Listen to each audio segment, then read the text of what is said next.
Hello বন্ধুরা, সবাই কেমন আছো? আশা করি সবাই ভালো আছে। তো আমি আজ বানাবো বাটা মাছের সর্ষে পোস্ত। তো মাছগুলো সুন্দর করে বেছে ধুয়ে নিলাম। তারপর কড়াইয়ে তেল দিয়ে মাছগুলোকে সুন্দর করে লাল লাল করে ভেজে নেব। খুব একটা ভাজবো না, কারণ খুব একটা ভাজলে ভালো লাগবে না। হালকা করে ভেজে নেব মাছগুলো। তারপর মশলার জন্য দিয়ে দেবো সাদা সর্ষে, তারপর পরিমাণ মতো পোস্ত,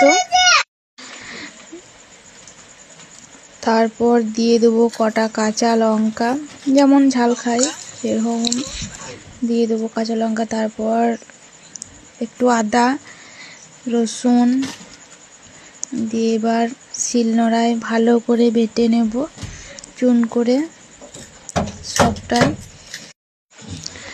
সুন্দর করে বাটা হয়ে গেল আমার মশলাগুলো। এবার পরিমাণ মতো আমি কড়াইয়ে তেল দিয়ে দেব। তো তেলটা এবার গরম হয়ে এসেছে। তেলের মধ্যে দিয়ে দেবো একটু সম্বরাটা একটু ভালো করে ভেজে নেব। শুকনো লঙ্কা একটু সম্বরা দিয়ে ভালো করে ভেজে নেব। ভেজে নেওয়া হয়ে গেছে। এবার কুচানো পেঁয়াজগুলোকে সুন্দর করে লাল লাল করে ভেজে নেব। আমার পেঁয়াজগুলো সুন্দরভাবে ভেজে নেওয়া হয়ে গেছে। এবার এর মধ্যে বেটে রাখা পোস্ত সর্ষে যেগুলো আগে বলেছিলাম সেগুলো সব দিয়ে দিলাম।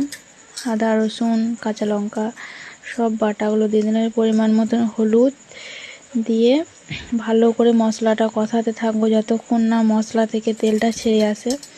দেখো সুন্দরভাবে এবার মশলা থেকে তেলটা ছেড়ে এসেছে। মশলাটা সুন্দরভাবে কষানো হয়ে গেছে। এবার আমি মশলার মধ্যে দিয়ে দিলাম সামান্য মতন একটু জলটা দিয়ে মশলাটা সুন্দর করে জলটার মধ্যে গুলিয়ে নেব।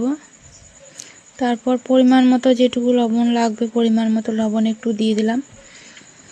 এবার ঝোলটা ফুটে এলেই মাছটা দিয়ে দেব। দেখো সুন্দর মতো ঝোলটা ফুটে গেছে। এবার মাছটা এক এক করে দিয়ে দেব।